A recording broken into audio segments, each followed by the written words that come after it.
জনগণ দুর্নীতিকে লাল কার্ড দেখাবে, জনগণ চাঁদাবাজদেরকে লাল কার্ড দেখাবে, জনগণ মামলাবাজদেরকে লাল কার্ড দেখাবে, জনগণ দখলদারদেরকে লাল কার্ড দেখাবে, জনগণ আধিপত্যবাদের গোলামদেরকে লাল কার্ড দেখাবে।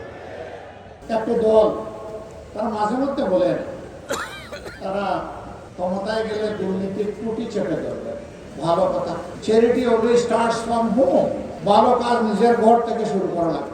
তাইলে যে 59 জন ভয়াবহ ঋণ খেলাপি, ঋণ ব্যাংক ডাকাত, এদেরকে আপনারা মনোনয়ন দিলেন কেন? এদেরকে বগলের পিছনে আশ্রয় দিয়ে এমপিটা নিয়ে আপনারা করবেন দুর্নীতি দমন। এগুলা শুনলে পেঁচায়ও আসবে।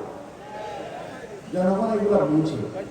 এই 15.5 বছর যারা বাংলাদেশের মাটিতে ছিলেন না, পালিয়ে গিয়ে অন্য কোনো জায়গায় নিরাপদ আশ্রয় গ্রহণ করেছিলেন, ফিরে এসে তারাই সেই মামলা বাণিজ্য করছে।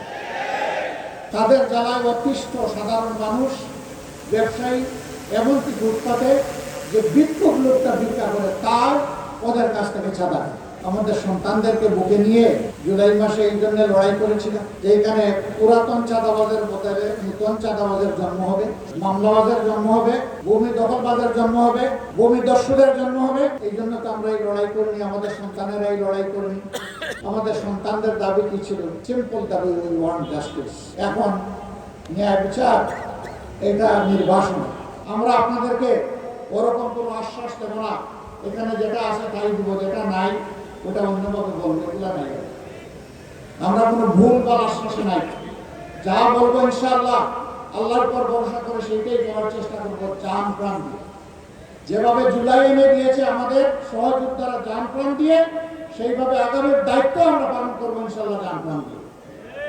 আসুন একটা বেহিসাবি মুক্ত, জুলুমবাজ মুক্ত, চাঁদাবাজ মুক্ত, দখলবাজ মুক্ত, মামলাবাজ মুক্ত, আধিপত্যবাদ মুক্ত একটা ন্যায় ইনসাফের মানবিক বাংলাদেশ গড়ার জন্য আমরা হাতে হাত, কাঁধে কাঁধ মিলিয়ে সামনের দিকে এগিয়ে যাই। আল্লাহ আমাদেরকে তাওফিক দান করুন।